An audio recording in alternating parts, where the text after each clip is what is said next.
ដឹងដែរថាការហាត់ប្រាណជួយឲ្យសាច់ដុំរឹងមាំការញ៉ាំបន្លែជាមួយនឹងសាច់បានគ្រប់គ្រាន់វាជួយឲ្យរាងកាយរបស់យើងគឺមានវីតាមីនមានប្រូតេអ៊ីនប៉ុន្តែជឿទៅម្នាក់គ្មានអ្នកណាអាចតាំងចិត្តខ្លួនឯងបានទេគឺឆ្ងាញ់ណាស់បុកល្ហុងមាន់ដុតសាច់គោអាំងប្រហិតជៀននិយាយពីបន្លែវិញគឺអត់សូវមិនថាគេមិនថាខ្ញុំទេហើយពេលខ្លះទៅក៏រវល់ពេកតែក្រៀមក្រោះ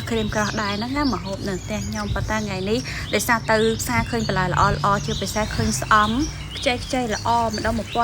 1000ចាស់ឲ្យឃើញស្លឹកងប់វិញក៏ខ្ចីល្អទៀតទិញមកពីដុំបន្លែរៀងច្រើនដែរហ្នឹងណារកដងមកហូបតែមួយមុខទេប៉ុន្តែថ្ងៃនេះចេញពីមុខហ្មងទៅចាស្ងោរស្លឹកងប់លាយជាមួយនឹងស្អំហើយជៀនស្អំមកមុខទៀតហើយថាទៅសាទៅទិញទៅហ៊ូខ្ញុំដាក់នៅក្នុងស្ងោរប៉ុន្តែដល់ពេលកូនហាងម៉ែអើយខ្ញុំបញ្ញាប្រទេសអត់បានទិញទៅអញ្ចឹងឥឡូវមានប៉ុណ្ណាធ្វើប៉ុណ្ណឹងចៃដល់មានឆ្អឹងស៊ុបនៅផ្ទះមានសាច់បានបន្តិចច្រាមតែឲ្យតែគ្រប់បាន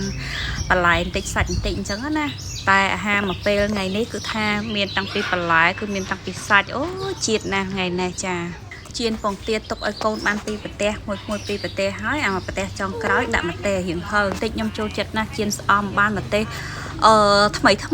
ក៏ឆ្ងាញ់ដែរប៉ុន្តែខ្ញុំខ្ជិលទៅអង្គុយកាត់ទៀតខ្ញុំយកម្ទេសហុយនឹងមកដាក់តែម្ដងទៅលឿនហើយចង់ឲ្យញ៉ាំបាយចាសិតតែបខំណាស់ដែរហ្នឹងបើសិនជាឲ្យញ៉ាំតែពងទាទេអញ្ចឹងត្រូវតែដួសស្លឲ្យបខំឲ្យញ៉ាំអ្នកបន្តិចអញ្ចឹងណាហើយណាក៏បានជាតិបន្លែចូលដែរ